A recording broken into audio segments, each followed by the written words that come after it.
All right, folks. Welcome here to Darcy's second town hall that we're doing here, leading up to the election of the new state officers coming up on March 29th in Castle Rock at the Rock Church. And this just gives everybody an opportunity during this time to uh, let Darcy lay out her vision and what she'd like to see with the next 2 years, if elected as the next state chair. And then for you guys to, which I believe most of you are voting members, and so it gives you the opportunity to ask um, Darcy questions. And I appreciate you guys being on here. And I am going to turn this over to Darcy and let her take over from here. And then if you need to ask a question, just I don't know if there's a raise your hand option, but just chime in when you're ready. All right, it's all yours, Darcy. Thanks, Trent, and thanks to everyone on this call tonight. As Trent said, we're just doing these every week to kind of lay out my vision for Colorado as a candidate for GOP chair, but then also just to allow people to ask questions in small, intimate groups like this. It's not possible to see everybody across the state as much as I would like to. I'm trying, but these Zoom calls kind of give everybody a good opportunity to do that. So thank you for being here. For those who don't know, my name is Darcy Schoening. I am running for Colorado GOP Chair.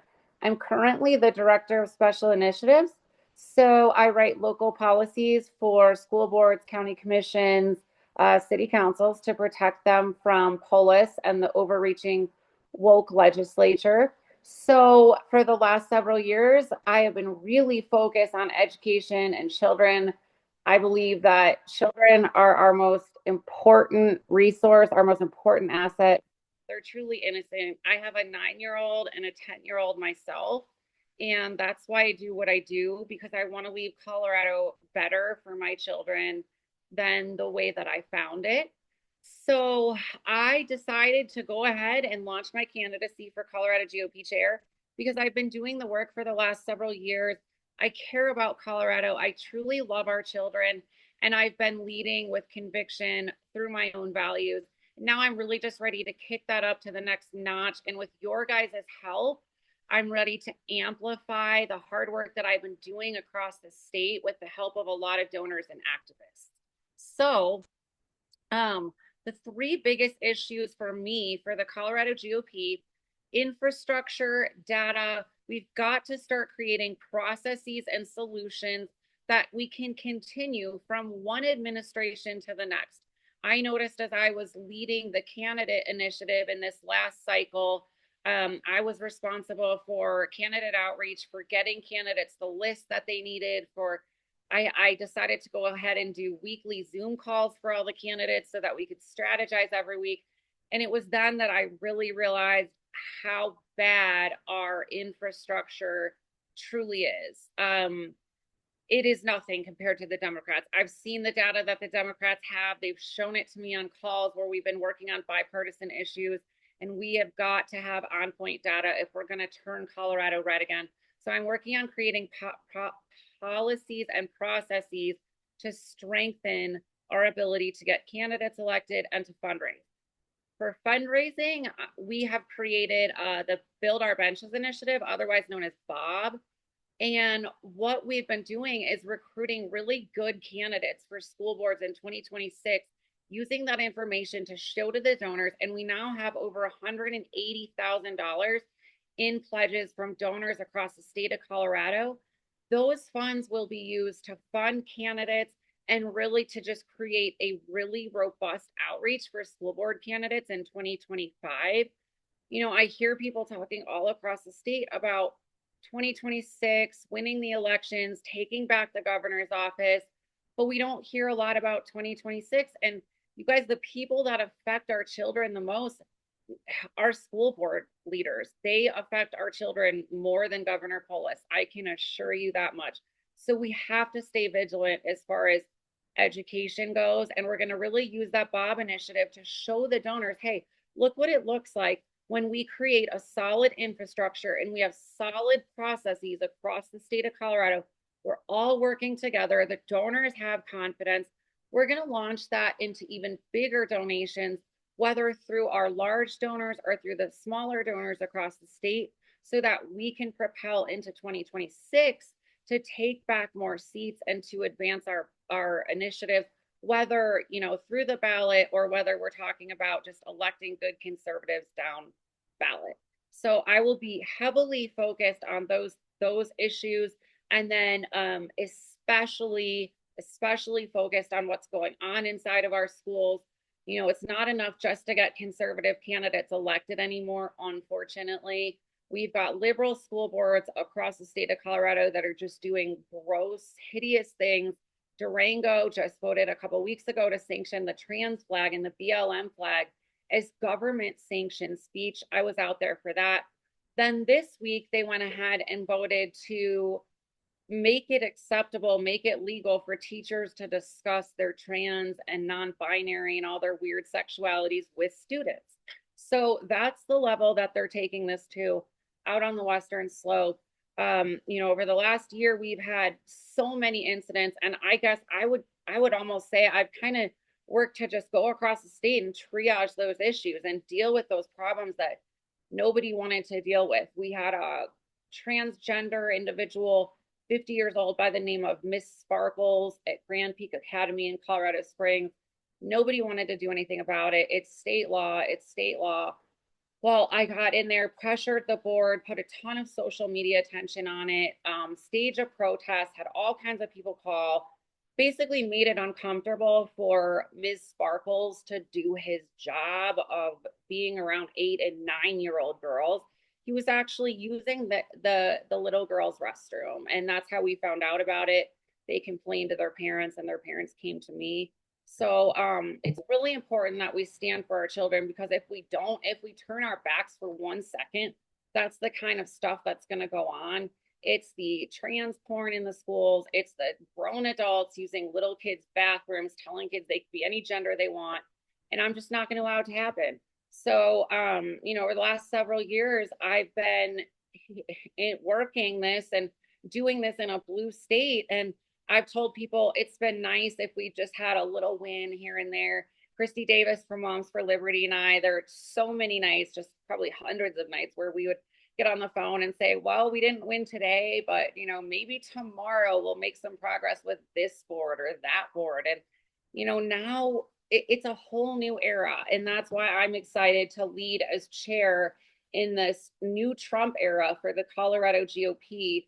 We no longer have to be out here just on a life raft in the middle of this blue ocean. We've got the federal government, and we've got the power of President Trump behind us, and he's already looking into Colorado. He has already been looking into Judge Barrett and the corrupt prosecution of Tina Peters, her over sentencing. He's been looking into Durango schools, Denver trans bathrooms. So, guys, we've got President Trump on our side now, and I'm excited to fight for you. I am asking for your vote because I have been literally day in and day out fighting for you, and I'm ready to take this to the next level in the Trump era and lead Colorado back. We need to flip some seats. We need to fundraise, and we need to take this thing back, and I'm here to do it. So thank you for being here, and thank you for your time. You know, for so eloquently laying that out for us here. And if you have questions for Darcy, please chime in here. I will ask a question regarding primary neutrality. That's been a big hot button topic this past week. Obviously, along with Tina Peters, which you addressed that, and I appreciate all your work. And I know your relationship with her goes back a long way. You've helped campaign for her. And so I know you've been there, and you're a true supporter of her. So when it comes to primary neutrality, obviously there was some discussion around what does that look like for the Colorado GOP? Why did we do that? What do you want to do in terms of getting back to remaining neutral? And then, why did we endorse President Trump? Because you were very instrumental in that, and I think people need to understand, the circumstances the nation was facing during that time and why we did. So I know that's not a lot there to unpack, but please take it away and talk about that. Sure. So, as you know, I did lead the historic endorsement of President Trump by the Colorado GOP. It was important for us to do that. It was really important to me. As you guys are aware, what was happening to President Trump and what continues to happen to him is just outright political persecution. It's political terrorism. They've tried to kill him how many times now, but more what was going on back then at the time that I started that endorsement initiative is that the Colorado Supreme Court, at the behest of Jenna Griswold, was literally trying to bar our president from the Colorado ballot. That has never before happened in history. Hopefully, it won't ever happen. But they were trying to silence the Republican vote in Colorado and steal our candidate away from us because they're Democrats, because they literally don't play fairly. And so it was important for us as the Colorado GOP to stand for President Trump in the wake of what Colorado was doing to him. Now, we did accomplish that by a 2/3 vote. I was so happy on that call when I realized that, my effort had paid off and the Colorado GOP endorsed President Trump. And then as the weeks went by, the GOP did launch into a series of endorsements down ballot. That ended up basically doing more harm than I would say good. The reason being that it alienated a large portion of the party who, they liked this candidate and the GOP endorsed another candidate, or they were working for a campaign. There was it caused mass confusion. So it became very clear in that last cycle that the body, when we did endorse in a primary, when the Colorado GOP did do that, that the body was not in favor of it and it caused more division. Now, that's all of that to say we have to ask ourselves, is telling Republicans how to vote and who to vote for, is that the role of the state party? And I think if we're honest with ourselves, we would say no, it's not. But the role of the state party is to bring critical resources to candidates, to help fundraise, and to shine a light on those candidates, right? So, one of the questions that I've gotten in the last several days is, but what about those candidates who do the work to go through assembly? Or what about those candidates that are just so terrible and I don't have any way to find out about it? Well, what the state GOP could perhaps do is ask candidates really straightforward, honest questions about the Second Amendment, about the right to life, about the various issues that we care about as Republicans, and make those answers available on our website so that our voters can look at those answers and they can determine which candidate is the best candidate for them in the primaries. And that information can include that the candidate went through assembly or did not go through assembly. But it's best for us to just put that information out there and then let the voters make the most informed decision. And based upon the noise and the chatter that we heard after this last cycle, that's something that the voters would be interested in doing. And so just to be clear, your involvement with the Trump endorsement is completely different than your involvement into the primary endorsements of primary candidates across the state. And so I just want to make sure there's a clear distinction between that. And what was asked of you then by the state party in terms of your actual involvement into endorsing statewide candidates? Yeah, so as you may or may not be aware, so my title again is Director of Special Initiatives. So a lot of what I focused on is the policies, the writing. I filed the complaints against Jenna Griswold. That's my area, policy writing, complaint writing. So I was asked to write some of the questions for the endorsement effort for the Colorado GOP. I did write very fair, balanced questions. There were some questions that were added by various people, towards the end of the survey, and that's fine. But one of the issues that the voting body had is that if you're going to ask those questions, then you ought to have the answers available. And that didn't happen. So there was not transparency by way of the voting body being able to see how did the candidates answer these questions that then prompted the endorsement or non-endorsement of said candidates. And so that's another reason why it sounded good, I think, to some people to do those endorsements, but in practice, in actuality, it was just a disaster in so many ways. Yeah. And I appreciate your honesty on that, because my understanding talking to you is all you were asked to do is write a list of questions for all candidates, not specific candidates and that was it. You didn't have any decision making and reading over the questions and the answer or reading over the answers and making the decisions. That was all handled by the current leadership. Yeah. Awesome. Okay, Steve, I will go to you. Uh, yeah, thanks, Trent, and thank you, Darcy. My name is Steve Collier. I'm a precinct committee person in Douglas County. I'm also the chair of the House District 43 committee. And for full disclosure for everyone on the call, I have backed Darcy in her race. But um, I'm a technical guy. Like we can always hash out the finer points. I'll call them that of the party. But I'm also I'm a facts and numbers guy, and you're the only candidate thus far that has announced that you have these donor pledges, and I think that's really important because it's not just talking the talk; it's walking the walk. And I know how much money on average it takes for House district and Senate district races to be successful. But I was wondering if you could speak to, with 180,000 in pledges, generally speaking, what is the average going rate for an effective school board race in middle populated communities, right? Not maybe massively large school districts, but can you speak to what the average cost would be for a successful campaign? And just so I think people can have context as to what those resources are that you're bringing in and how they can be effective. Yeah, so I'm kind of shaking my head no, because it's pretty difficult to do, especially with school board races, to give you an average. Even if I tried to average out, take my town of 10,000 and say that's pretty average. Monument is, that's an easy number to work with.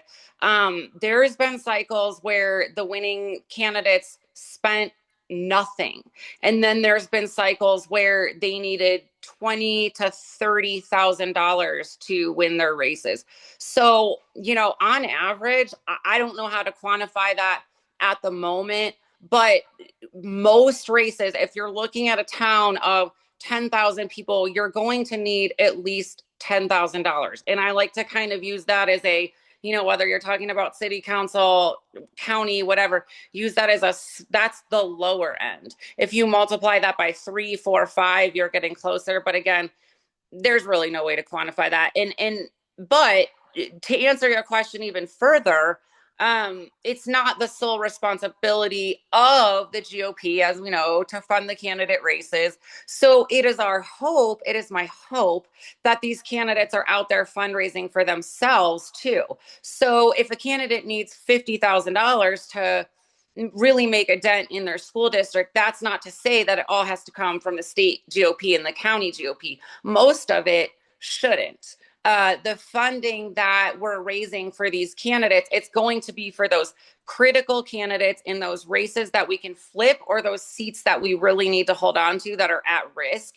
And so that money, I would think of it as icing on the cake, right? I would think of it as, I would tell those candidates, look, don't ever count on outside funding. I don't care if we're talking about the Colorado GOP, or we're talking about some PAC, or we're talking about your dad sending you a check. It is always the candidate's responsibility to know exactly how much they believe that they need and to raise that money. And then the GOP will separate those candidates out into tiers of need, likelihood of winning, and disperse resources in that manner. And one of the things we use to determine, one of the things I use to determine how much resources they need is how much they have.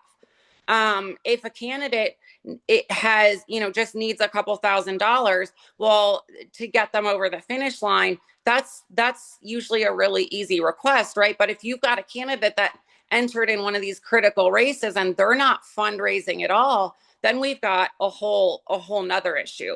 So it's not as simple as, the candidate needs this much and we're going to give them this much. It's everybody better be fundraising to the maximum ability for all of these candidates. Thank you. And seeing how my father has no money, that's very important to know. Yeah. Appreciate it. Well, hopefully you're running for school board, Steve. So I'm running for life. We'll put it that way. So that's good. And it's not, now just to be clear, Darcy, you're not advocating for the state party to run these races. You're just saying, hey, we as the GOP understand that these races are partisan because the Democrats and definitely the teachers union make these races partisan, even though they're listed as nonpartisan races.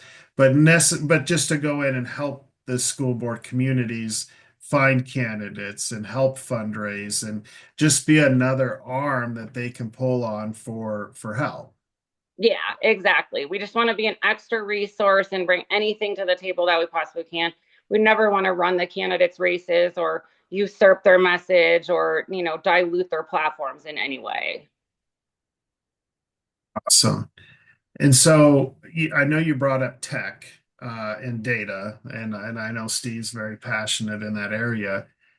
As a PCP myself and a district captain here in Weld County, and for obviously full disclosure, I support you as well. Um, one of the biggest frustrations for me being in Weld County politics off and on for the last 30 years, starting when I think Fred was probably 3 years old, maybe. Um, he's on the call. I like to jab him a little bit, but um, the one thing that we've always lacked in and we've always had a hard time doing is getting data down to the PCP level that's very easy, that is user friendly, that they don't have to sit and decipher what the heck is this, so I know where to go. And so, what does that look like under your leadership? People should never be lacking information. I want to make sure that not only is the data there, not only is it organized in a manner that it's accessible and it makes sense and it's user friendly, but that everybody has access to it. There's just no reason for that. I've been in that position myself where I needed a list for myself or for a candidate. And when you can't get to the voters because you don't have that data, it's the most frustrating and defeating feeling as a candidate that you could possibly feel. So I don't want that to ever happen. So everybody's going to have access to all the information that they need. What does that look like in terms of like a program, right? I mean, we had Campaign Sidekick for a while, that went away. They brought Numenar in. I never was able to get access to that. And I know that, for and I don't know if it's just a long-standing history with the GOP or if it's just a financials thing, but what how do we get that? I mean, like for me, I mean, it would be like, well, you have to work for a campaign and then that campaign has to request access for it instead of the GOP saying, here, you're a PCP, here's your access, go and run with that. Yeah, that's the thing. There and listen, to be honest, sometimes it is that these are volunteer positions and people they have jobs and let's be honest, sometimes they just don't respond to those requests in a timely manner.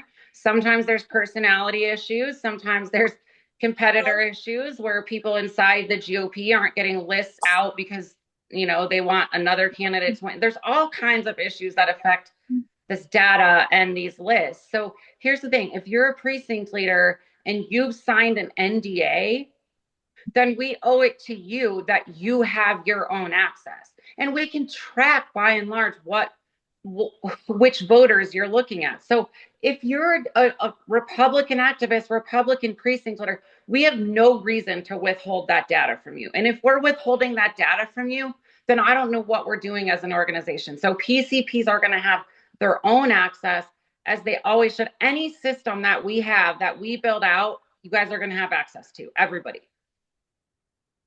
Perfect. Well, that's good to know. I mean, because, it's just something we've really lacked over the years on just giving PCPs tools. I mean, we want PCPs to be involved, but the only time we ask them to be involved is to show up at caucus and then maybe go walk a precinct or two, or walk their precinct a couple times to hand out flyers, and that's really it. And Yeah. we've really got to look, if we're going to change the state and change the voting block in the state, we have to engage our PCPs to to get involved. So Definitely.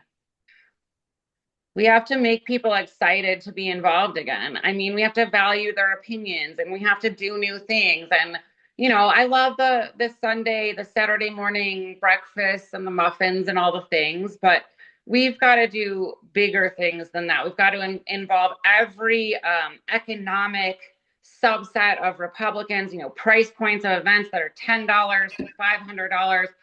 There's a place for everybody, and there's a place for everybody in this party to advance our values. And so that's what we really need to be focused on, is making sure that we all feel that we're a part of the Republican Party. We all have a place. We're all valued and our skills are valued. all right, awesome. We've got a question from Vice Chair in Delta County. If you want to chime in here and ask your question. My name's Araya Long, Vice Chair of Delta County. Could you please just explain a little bit more about what your proposal for better data is? Yes. So, as I said, I've kind of realized that there's a huge, huge lack of it there. I don't think I need to explain that any further. But as I've been looking at it in great detail, there's a lot of things that are missing. So we don't have an internal network. We have no internal network. So every computer, whether it's at the GOP office or whether it's out in some county, is on it's not communicating with the other computers. So at the state level, we need to be on a network and we need to be able to pull those counties in, which is a really, really simple thing to do. And then we need to have a robust website that the county websites are a template that's fed into the state website. So I don't expect that if you were elected chair of Delta County yesterday, that you shouldn't be expected to have website building skills that you can just somehow do this. And I would say about 60% of counties don't even have websites. So it's number one, the state GOP has to serve as the hub of information and the hub of websites on down. We need a huge calendar for the state GOP online. All the counties feed into all the cities so that I know at any given time what's going on in Delta County. If you guys have an XCOM meeting, if your city council is meeting, I need to be informed about what's going on, because how can we help each other if we don't have that information available? Then aside from that, we need to have better voter systems. We need to have systems that are user friendly and that, like I just said, any precinct leader can access anywhere and build lists from. And then of course we all need to be on the same page for walking apps. Now, to take that a step further, one of the things that we're not doing as a party is we're not feeding the data back into the databases. So as we're out walking and we're saying, oh, I knocked on John Smith's door, but now Nancy Reagan lives there, we have to be really diligent as a party to feed that data back, because the data is only as good as what we're finding when we're out with our boots on the ground. So we need to build better voter databases. And then lastly, which is such a small thing, but it's not, none of our lists that come from the Secretary of State, the counties, obviously on down from the SOS, we're not collecting email addresses. And I get it, that's a state function. But there's a way for us in our databases to start pulling that information from other lists and compiling that. And as a matter of fact, I know Douglas County has been at the forefront of compiling some of that data. I had a lady call me today in El Paso who really wanted all the email addresses for city council, ward, whatever in Colorado Springs to help her candidate. I said, we don't have that. I said, once I become chair, we'll start building that. But as of right now, the list that you're asking for, it simply does not exist. So that is something that in 2025, I really want to work not only with the Republican Party, but with the SOS and with the Democrats to make sure that we're getting email addresses. We have to. That's just as crucial as a phone number these days. So all kinds of data stuff. We're planning a data symposium so that we can figure out from the counties what they need. So in addition to providing them what we think they need, we want to hear from them. We want to hear their needs. So yeah, it's a lot of moving pieces, but it's a really robust approach to building something out for you guys that we can use decade after decade. Can I hold on? Hold on 1 second. I just want to ask you a question real quick, Miss Long. Out in Delta County, what is it specifically that you need for your county?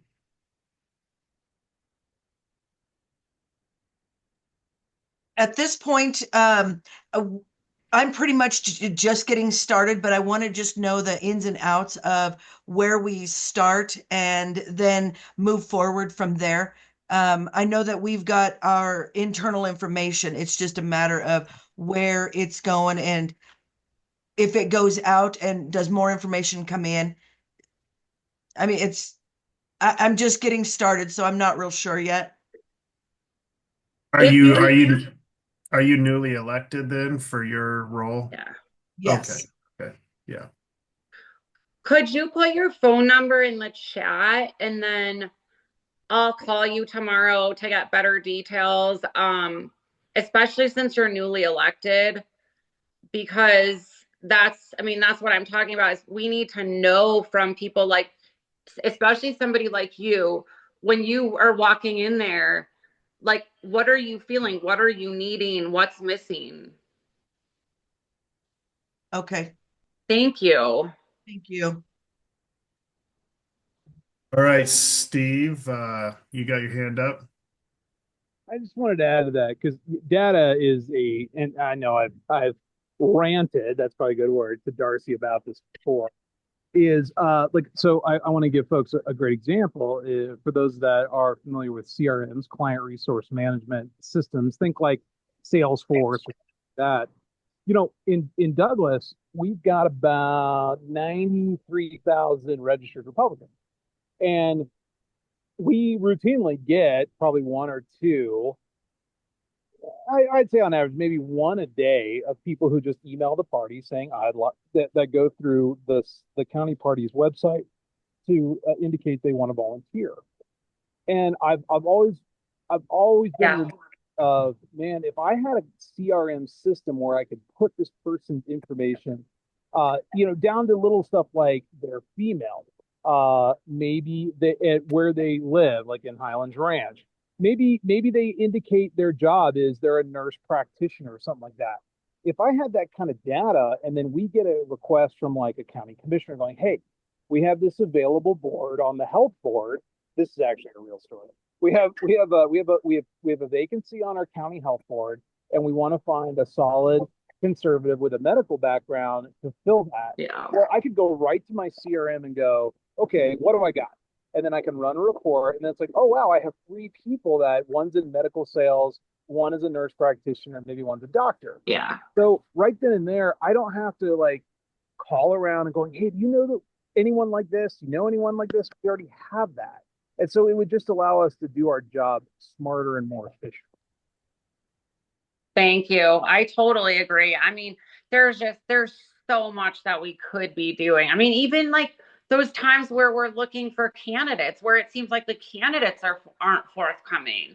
If we had a database of more comprehensive data, like you said, of this is this person's job, or whatever extra data, then we could be looking even more in depth at who we may be calling to potentially run for office. I mean, there's just like the possibilities there are endless, and we just need to start building it. It's like I kind of compare it to, oh, and I'm sure this is a hot topic for some people. So, like building a train from Monument to Denver, right? A train that goes north and south. It's like every year you'll hear people say, well, I don't know, we can't do it now. Like we're so far behind. We're so far behind. Okay, so it doesn't matter how you feel about public transportation or any of that, because I get it. I don't like it either. But it's like, at what point do you bite the bullet and say, okay, the further we keep going without this infrastructure, I mean, we're just going to continue failing. And that's like what this is. It's like we have to bite the bullet, and this cycle really start building that out. Thank you. Thank you. Thank you. And if anybody has questions, please chime in at any time. I will kind of build off of that is, do you foresee more outreach with trying to find candidates by doing candidate type surveys? When would those go out? What does that look like for you?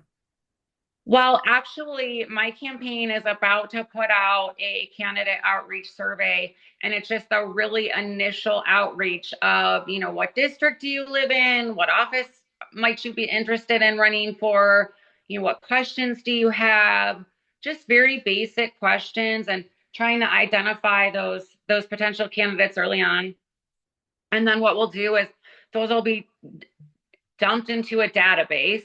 And again, we're going to talk about data. So that database for those potential candidates, that in and of itself is going to be a resource that continues to grow, right?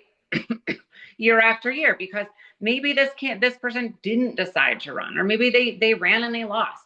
We have to keep, that's one of our benches. When we say build our benches, that's one of our benches. So we've built a form, and that's going to go on the website very soon. If you're interested in running for office, you can go to my website, darcyforchair.com, DARCYFOR chair.com, or just send me a text. But, generally people kind of know. I have a lot of candidates contact me and say, hey, I'm thinking of running for office. What are my first steps? And I'm always happy to be that resource. But again, as state chair, as leadership, we can take that up a notch. And instead of saying, I'm going to put out a form and people can come to me if they want to run for office. I mean, we're going to be sending out emails. We're going to be using our resources to find candidates, to find good candidates early and often. Yeah, that's good. That's good to know. And I think what's really important is making sure we really equip our candidates, not only, leading into the primary election, by having all candidates have access to the same information through up to the primary, but then, once they get past that and onto the general election ballot, really coaching these and training and getting all the resources possible, because the biggest frustration I think that we see statewide with a split in the Republican Party is, you have one side that says, well, that person's not conservative enough for me, and the other side saying, okay, that person's too conservative for me, bless you. And so as a party, how are you going to navigate that water? Navigate the water of, this candidate's not conservative enough, or Yeah, I mean, you're gonna have, like, right, we're seeing that right now in the legislature, right? Where we have Republican, great, yes, we're out of the super minority. That's amazing. That's great. right. But then, you're all of a sudden you're seeing, candidates who are, probably negotiating too much with the Democrats. And there are some people that feel like, wait a minute, I voted for a Republican, and, Yeah. they look like they're siding with the Democrats too much. And then that's just where this brawl becomes within our party is you've got, hey, that candidate's not conservative enough for me. And then you got, the other side saying, wait, that candidate's way too conservative for me. So, and we've seen that throughout the years with Joe Day and some of these other candidates that jumped on the ballot where Republicans just said, look, I just don't even want to come out to vote because it's just not my candidate. Right. I mean, look, this is an age-old question. And again, we could talk about it till we're blue in the face, and I will. I'll talk about it for a little bit. But I want to make it very clear, this is again not unique to Colorado. I've got a lot of good friends who serve in the legislature and serve as county commissioners in Florida and Kansas and Missouri, especially, right? So places where you would think it can't possibly be that bad, especially Florida. Okay, my friend who literally just finished serving his term as a state rep in Florida, and now he's a county commissioner. He's like, Darcy, it's a disaster here. And he'll call and he's like, he goes off and he sounds like people in Colorado. He's like, the rhinos are blah, blah, blah. And the speaker wouldn't even let me try to bring this bill. And then this person's posting pictures of me. And that's Florida. Okay. So again, this is politics. And so we can't allow ourselves to become so distracted by, does this candidate 100% fit me? Is this candidate too conservative or not conservative enough, that we take our eyes off the prize? And that's really the key to this. There's never going to be an answer. You're never going to have the perfect candidate. You're never going to have the perfect elected official, the perfect board. That's just never going to happen. So that shouldn't even be too heavy of a focus unless we've got something really, really egregious going on. So if we talk about legislators that perhaps aren't voting conservatively enough, they're not doing the things that we want, we can't take our eyes off of electing candidates and off of fundraising for so long that we do damage to our party. But we as human beings, we as elected officials, we as leaders, we can have conversations with those elected officials, with those candidates, and we can say, hey, why are you not being as conservative as I thought you were going to be? Or why did you vote this way? Or can I give you my perspective about why this is not conservative enough, or why this is too far right, or whatever the case may be? So we just need to keep having those conversations in respectable ways. But then, like I said, back to what I said earlier, keep moving in the same direction. Keep testifying on the bills, keep doing the work to get the candidates elected, knocking on the doors, carrying the ballots, most importantly, standing for our children.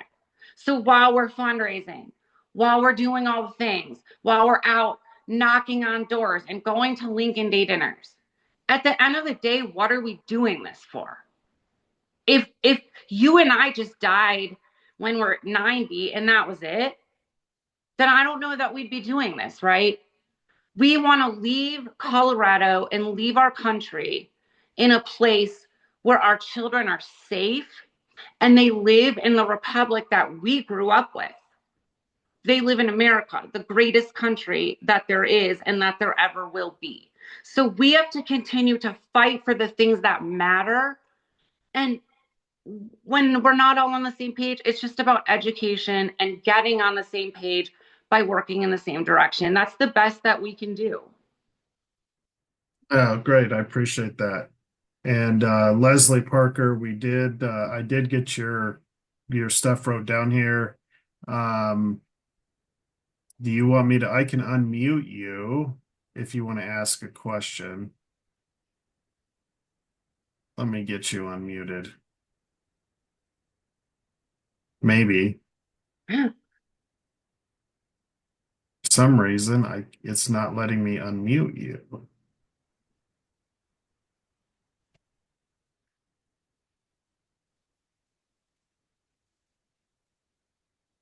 Okay, Leslie, it's not letting me unmute you. I'm trying So to if see if if you want to write the question in there, yeah, I'm trying to unmute you too. So, um, if you want to write it here in the question box, then I can ask Darcy what your question is here. I apologize. that's weird. Let me see if I can.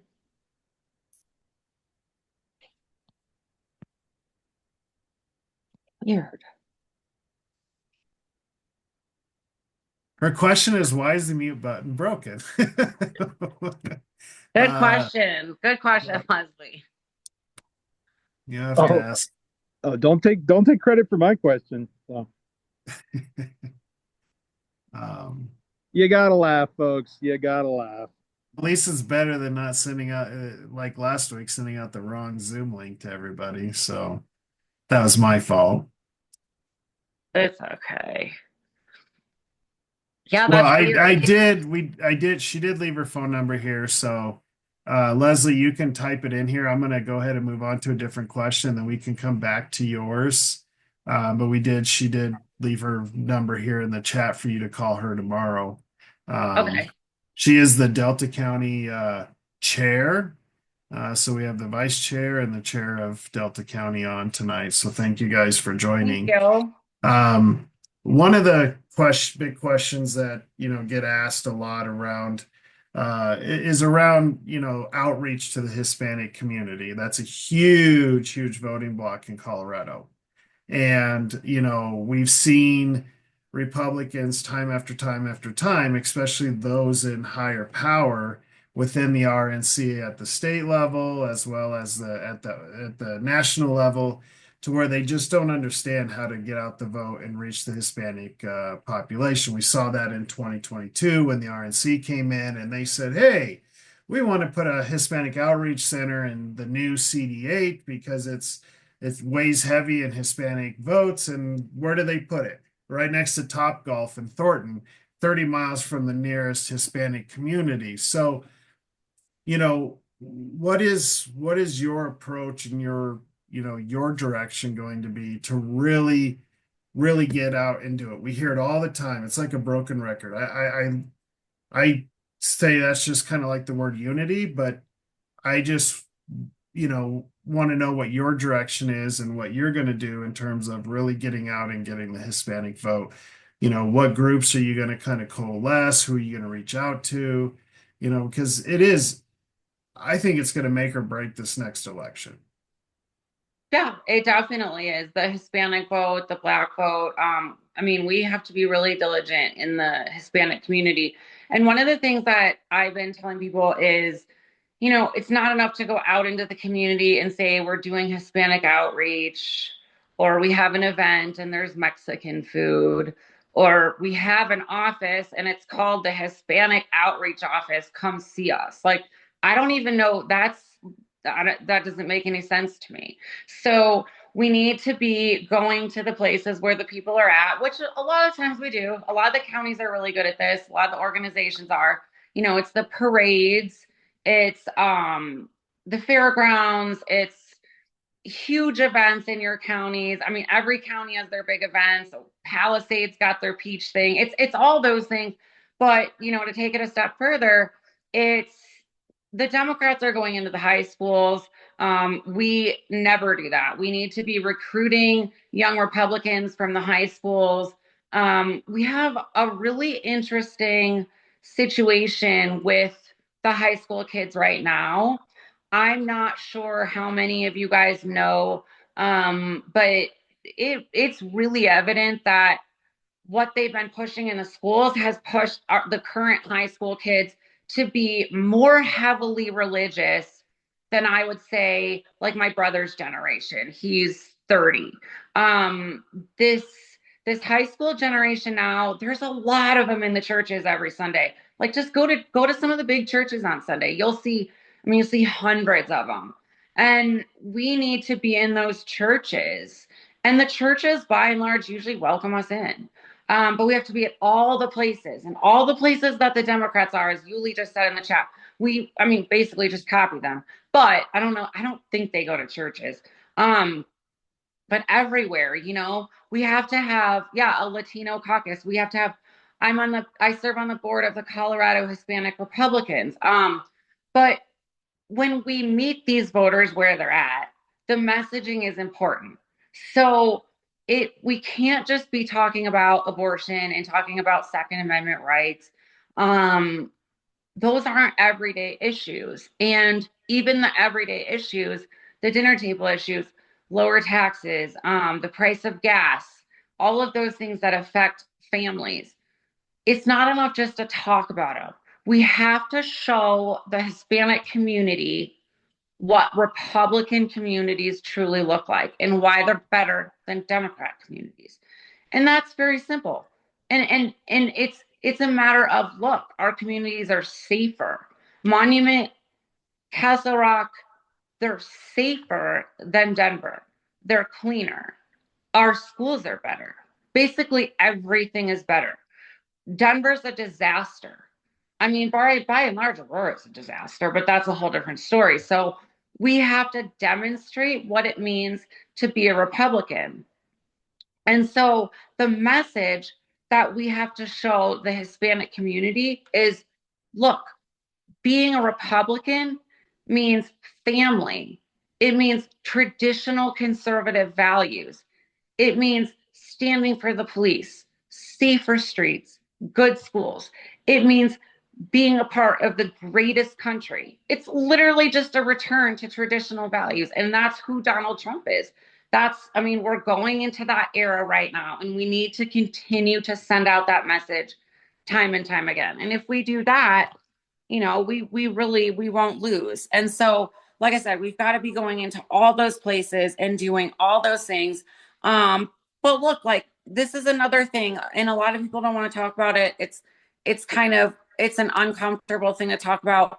But we need to have events, and when we're going to do the outreach, we have to have people with personalities and people that represent the voters. We can't just have the same old 80-year-olds, love them to death, like they form the backbone of our state party, but they can't be the only ones that are out being the face of the party anymore. If How does that show the Hispanic community and the LGBT community and the Black community? How does that show middle-aged women voters that we understand them when, by and large, you look at pictures of us at events and you look at who's knocking on doors, and it's the same group. It's mostly the older generation, white people. I'm sorry, I sound like a Democrat right now, but we've got to really start recruiting people that represent the voters if we're going to bring in a more diverse group of voters. So it's a cycle. So yeah, I just blabbed on forever, but we've got to be doing all of these things to recruit the Hispanic vote. Yeah, and I'll Miss Long, wrote here in the chat that as a Hispanic, I'll say Hispanics have been told Republicans slash Trump want to deport all of us. The Democrats use fear to keep um, Hispanics away from Republicans, as Republicans, um, even I get resistance.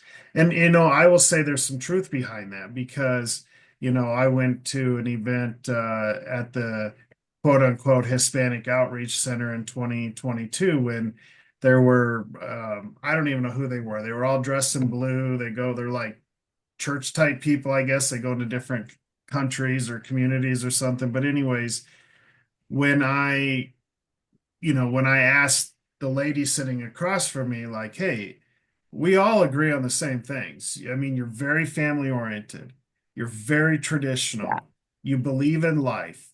You're very religious. Like you guys, we all believe the same thing. Like, why is it? Why do you vote with Democrats? And she looked right at me and she said it's because of the rhetoric on deportations and the fear tactic that's used. So Yeah.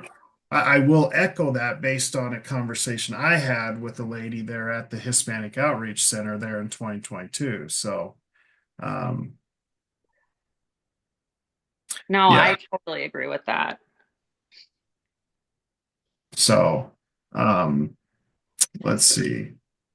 If I can just add to that, like I see this is where it's a great example, getting that type of feedback from you, Miss Long. Like I would hope that you're part of the solution, right? Is like Yeah. when the state party formulates what should be a solid strategy, like you don't know what you don't know, to quote Don Rumsfeld, right?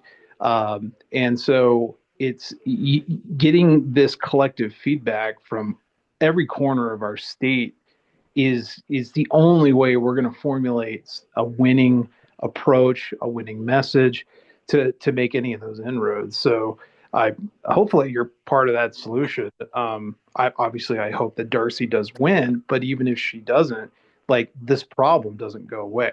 So Yeah. hopefully you're part of that. Thank you. Yeah, and sorry to interrupt. No, Go ahead, go. because No. I want to add to what Steve's saying because I think what we do, look, we don't need to reinvent the wheel, right? I mean, the Democrats are really good at doing this stuff, and we can just take what they do and Yeah. change the messaging to, hey, no, you need to vote this way. And one of the best examples that I like to point to is, Holcomb, the DA Holcomb, the new guy in LA who went into, he's a Republican, won by a huge landslide against the Garcon or something, whatever his name Oh was there. yeah, and yeah. And he did it by going, he took the stats, broke them down into very simple terms for people to understand, and that's all they did was walk in the minority communities with this paper and say, this is what you're voting for right here. That's why you got drugs right here on the corner of your street. That's why you Yeah. have shootings here every single night, is because you have lawlessness going on in your community. And they were Exactly. successful, probably one of the most successful campaigns in minority communities to flip a heavy D county Republican just on just on safety alone is huge, was huge. Yeah. Well, that's exactly it. I mean, it's literally showing these communities the difference in living in a Republican community, living in a Democrat community. So for those of you who don't know, I don't tell this story very often. I need to. So I lived in Denver, and in 2020 the riots started and everything was on lockdown. My kids and I lived on the 13th floor of a condo at 8th and Corona. And every day we would walk outside and there would be homeless people at my back door, like naked, shooting up. The kids are like, what are they doing? I'm like, I keep walking, and then Antifa just like LARPing. I lived across the street from Polis's mansion and they're just LARPing in the yard, gunshots everywhere. And my kids' school just it filled up with syringes and rats and tents, and they had to close the school down. And we finally had enough. My final straw was a homeless man attacked me. He just came up behind me.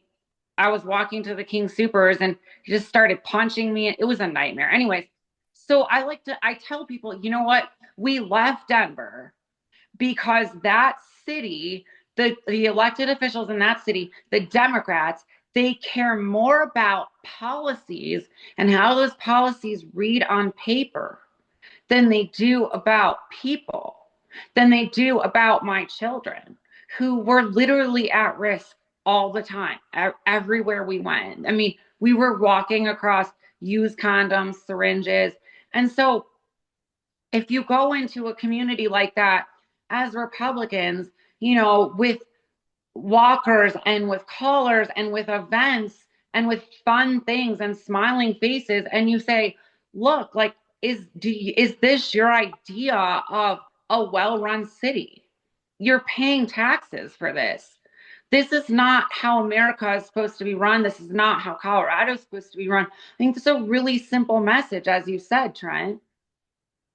Yeah, and there's a lively discussion on here, and I appreciate everybody talking between Julie and Miss Long here on the, Hispanic, on this topic of Hispanics. And, you know, one of the things that Miss Long points out here, which is true, is that, I think we do the same thing that the left does, which is we put everybody in boxes, right, or blocks. And so, it's, until we start seeing everybody as individuals and not as a particularly, voting block, as in, one size fits all for the community. And please unmute, you guys, and talk Yeah, I don't if like I'm to off basis, because I'd like to hear it from you guys on what it is that, the message you want to send home on this. But, you know, yeah, so I don't know if Julie, if you want to unmute, or if Miss Long, you have anything you want to add to this.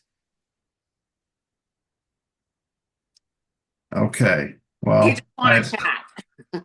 let me see if, It's fine. yeah. So I don't know.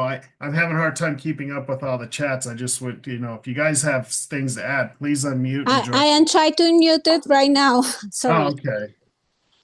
Yeah, no, I think it's a big problem because recently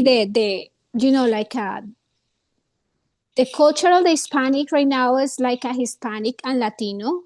You can just classify, like, I don't want to keep people in boxes, but is the difference between the second generation, first generation people that's here, that people recently moved like 10 years or for another reason.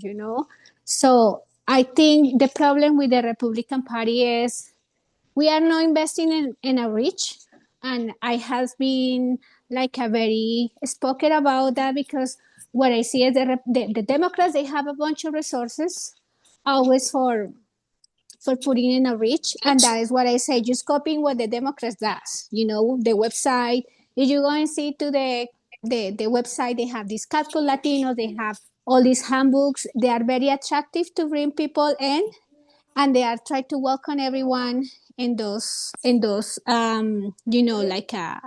groups, the little groups that they have, and all this kind of stuff. And that is the reason that I say that we don't have to reinvent the wheel. The problem is the all Republican people that still think that the Hispanic is not important, and they just want to try to keep the control in the little counties. That is a big problem, because we are so they think that be conservative cannot be equal to be inclusive. Like a conservative is we gonna try to keep the things in the way, but many of the Hispanic or Latino people are conservative. They don't know. It's about education. And the problem is when we're gonna start to invest in that reach. We don't have a reach. We don't have people looking for Hispanic, and we have dense populations in many areas. There are 60% that are Hispanic or Latinos. Here in Will County, in CDA, it's like a 60%. In Will County is like a 40% Hispanic. And they think that that population is not important just in election time. And so they reach out, they think that they are rich just making parties. Yeah, we love party, but it's not at all. We need like things that, like I was saying, entrepreneur things. Like the Chamber of Commerce, all are Democrats, and they have the focus of this population because they offer like a trainings, like a things. The no-profit organizations or all these non-profits are just left side. All these organizations that they support supposedly immigrants, you're seeing in North Colorado, or all those are left side. And so how we are partnership to try to use the idea that the Democrats have to bring to the Republican Party in Colorado when the numbers are growing so significant, like in a very important number, right? How? Well, that's, and that's some of what we just touched on. It's a matter of, there are people saying that they're doing outreach, but it's not effective outreach. So outreach means we're out knocking on doors, but we're doing it in communities where we believe that where we know that there's a heavy historic vote, and that there is some reason to believe in the data, which, there's several columns that can determine that these people could vote Republican. And so then we go to those communities, whether it's their events, whether we're talking about just parades where everybody's at,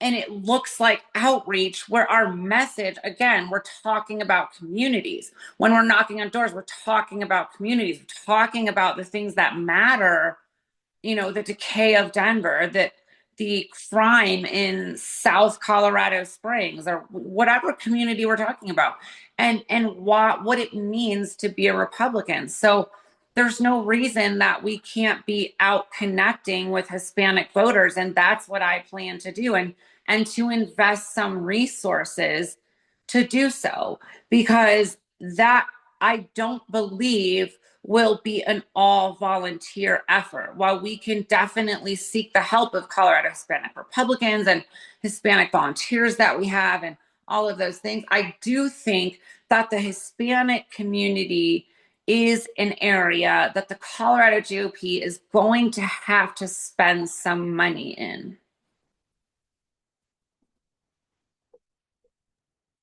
So thank you for that question. Yeah, no, and I think it's important because I remember in 2020, I was looking the numbers, the how much Democrats in Colorado bring to campaigning and bringing the Latino vote, and it was like a $20 million.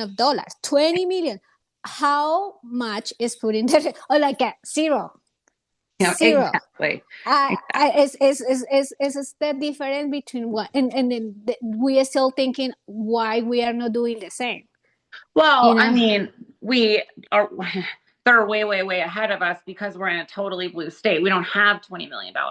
But the things that we've spent the last hour talking about, that's how we get to a place where we have $1 million. And then we have 5 million maybe next cycle. And then we have 20 million, you know? So it's like we have to be, we have to build the infrastructure, and we have to do the fundraising, and we have to do the outreach. We don't overnight just have the 20 million, but we have to start building that now. And it's like I said earlier, you have to pull the Band-Aid off at a certain point. So this cycle, the school board races, we'll spend some money in Hispanic outreach, and we'll spend as much as we possibly can based upon what we fundraise. And the donors that I've been working with, and most donors to the GOP in general, whether we're here or we're in another state, they really do want to spend and invest in the Hispanic community. We just have to build the things and do the things to give them the confidence and turn this thing around. All right. Well, thank you. And thank you for the question, Julie. I'm going to try one thing here real quick because I'm going to try to just mute everybody and then unmute and see if that helps Leslie out here. Because then if it doesn't, I'm going to read her question she has. I See, I muted you. I'm sorry, but I wanted to see if I can get her unmuted, Leslie. Okay, I can't get her unmuted. So Darcy, can you unmute and then I'll read her question here. So yeah, go ahead. okay, Leslie has a very long and important question here. So it says here, there's been a lot of discord in our party lately due to Rhino Watch. The name calling and the bashing have been extremely divisive in our party. I've been on Rhino Watch's list. I haven't made that yet. Let's see. I am a huge supporter of President Trump. I'm a conservative patriot through and through. As a county, we worked extremely hard to get our representatives elected, all of whom got elected, which is congratulations. That's amazing. I believe discussion and communication are essential to healthy relationships, but the current state administration has not welcomed healthy discussion. As rural county, we have been completely ignored by the state party. Dave Williams or Anna Ferguson have never been here. Hope has been here once. How will you work to repair the party? Will you work to give rural Colorado a voice? Will you recognize Western Colorado as the Republican stronghold we are? Great question. Lots to unpack. Lots. So first, I want to apologize. While like I said, my role with the state party is not that. I want to apologize that you have felt that way. I've heard that from Western Slope people before, and I get it. There's not a lot of stuff going on. We don't we don't have Western Slope outreach, so I have a lot to say about that. I in my role, my role is limited to what I've discussed tonight. But as Darcy Schoening, those who know me would tell you that I have spent a significant amount of time on the Western Slope. I can tell you the best hotels, the best hot springs, the best Chinese food, and it's literally because I go out there so often to fight for various causes, whether it's a city council meeting. I was recently out in Durango. Like I mentioned, I've been to Durango like 7 times in the last 2 years. I've been to several Mesa County Lincoln Day dinners, La Plata. Like I said, I go out to the Western Slope fairly frequently. I was in Chaffee County recently. And that's me on my time, and my own expenditures. So as chair, I can promise you that I will be out there representing the Western Slope very frequently. It was important to me to have Durango in the spotlight. I'm always trying to draw Western Slope issues into the forefront and to draw your guys' elections more into the forefront. And to take it one step further, not to blab on too long, but I've often thought that it would be nice if things like Capitol Club and Centennial Dinner, those things need to be rotated out so that sometimes they're on the Western Slope. I know you guys have a long way to go. I hate that drive, and I feel terrible for you. So there are definitely a lot of things we can do to answer your questions. So thank you for that. And I look forward to speaking with you more about that. If we can have a more in-depth conversation about involving the Western Slope and what that would look like. And again, I'm sorry, one more thing. My team has talked about this in discussions as well, that it's important as our staff is built out that there is some Western Slope representation, that we're frequently involving you guys. So just rest assured that I feel really strongly about that. So thank you. What are you going to do, Darcy, to address her question about, the divisiveness in the party? And for I always tell everybody all the time, I hate the word unity because both sides Oh use it. yeah. It's not a tangible word because nobody can put anything behind it. What Yeah. I see unity as is what are things that we can agree on, right? Like, for example, last night at the State of the Union, the Democrats couldn't even agree that a 15-year-old boy who is beating cancer was worth standing up and applauding for, right? So here in Colorado, can we agree that our children should be left off limits as Republicans?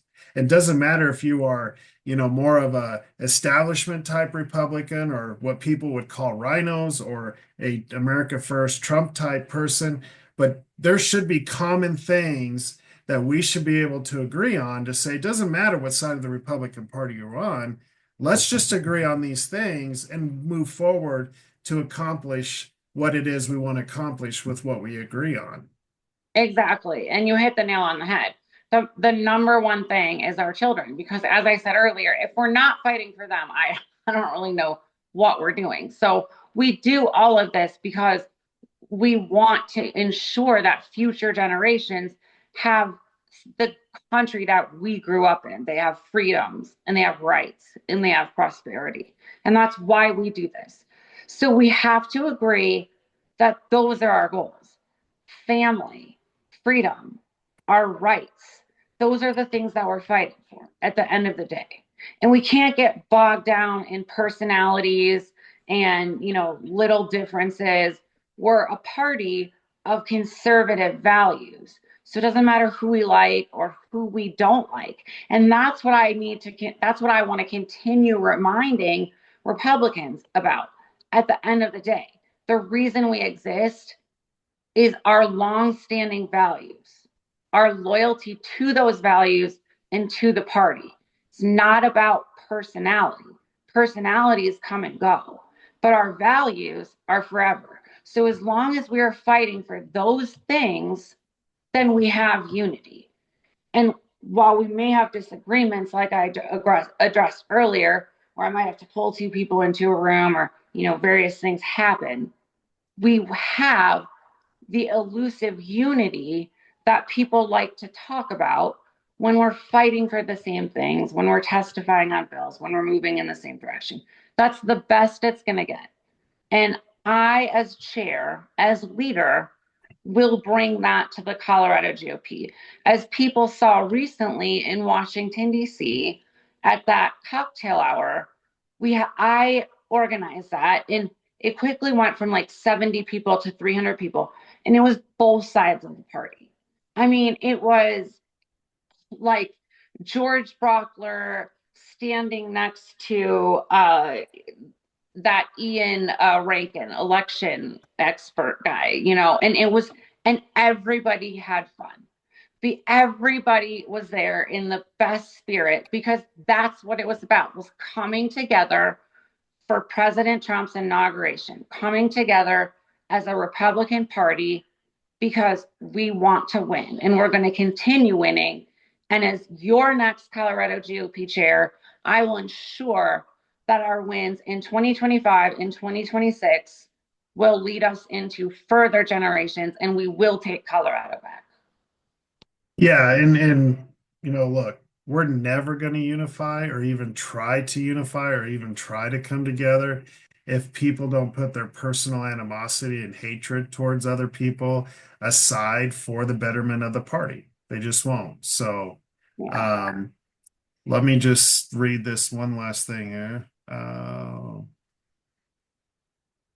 So Leslie wrote in here, I say all the time that we all want the same thing in the end. Red counties, our state turned, our state turn red again and keep Trump and America First candidates. Absolutely. That's what our goal is. And so we saw that, finally, after how many years of hearing the red wave, the red wave, red wave, and we were able to be successful in some state races, as well as flipping a congressional seat and keeping CD3 in the win column for the Republicans. So that was good. So Definitely. So it's 8:49 here. We'll kind of wrap up here, and Darcy, kind of want to let you close this out here and how to get a hold of you and where to find you at, and um, so it's all yours. So thank you, Trent, for hosting this call. Thank you for all that you do. Thank you for everyone who was on the call tonight. You guys are all leaders in the party, and that in and of itself is something to be commended for. I think I've talked about myself enough tonight. So what I want you all to know is that the party's not about me, and I don't plan to run it that way. So feel free to call me at any time. I'll always pick up the phone. I always want to hear your concerns. One of the things that my good friends will tell you, probably even Steve and Trent on this call, they'll tell you, is that I'm not always right. So I'm not afraid to admit it. I'm not always the smartest person in the room, and I don't plan to run anything that way. I just never have. So leaders lead by bringing people together, and I know what our values are, and I know how to fundraise, and I know how to get Republicans elected, and I know how to build an infrastructure. You guys, it's your voice that matters. So we can talk about my vision all night long, but I also want to hear yours, and I want to hear your concerns. And at the end of the day, I'm here for you. So give me a call. I'm here for you guys, and thank you for being here for me tonight. And thanks, Darcy. And I just want to just put the little bug out there in everybody's mind. So when you're talking, those on the call that are talking to, your voting, your county, your folks in your county, those who are going to be voting members coming up in March here at the end of the month, is just because you work for the state party doesn't mean you are the state party. It doesn't mean that you're, a placeholder for anybody, that you're not a clone of somebody who is currently in leadership. You are your own person, you are your own individual person, and that you do have your disagreements, and you believe certain things could have been ran differently and done differently and said differently and not been involved and those kind of things. So I just want everybody, encourage those on the call that if you hear that out there, please have them reach out to Darcy and ask those questions, because, there's a lot of rumor mill that goes out there. And I've talked to somebody the other day here in Weld County who said, man, I guess I need to get out of my bubble of people I talk to because I didn't know that about Darcy. And so I just encourage those on the call to spread that. And, if you have meetings coming up and you need us to, Darcy can put together a video to send out to your XCOM meeting. Do jump in via Zoom if you have that capability at your meetings coming up here before the vote. But I appreciate everybody being on here. We will do this again next week. We do a X space, Twitter space on Sunday nights. So if you have X, what is your handle on X, Darcy? It's Darcy, Darcy, and then the number 4CO. CO. Okay, Darcy, the number 4CO on Twitter. Yeah. And then website is Darcy and then FOR Chair. And then, I mean, my last name, as you guys can see, it's so unique, and my first name is very unique. So if you just like go to Google and type Darcy S, I'm like one of the first things that comes up. Same with Facebook. So I'm really easy to get a hold of, and my phone number and website come right up. So I'm never far away. And like I said, I always answer the phone. Awesome. Well, thanks everybody for being on here, and you'll get another Zoom link next week if you want to be on. If you have any questions in the meantime, please reach out to Darcy and or Steve or myself, and we will get answered what we need to get answered. Darcy will make sure that she calls Leslie and Miss Long tomorrow, and we're good. So thank you all very much. Have a Thank good you.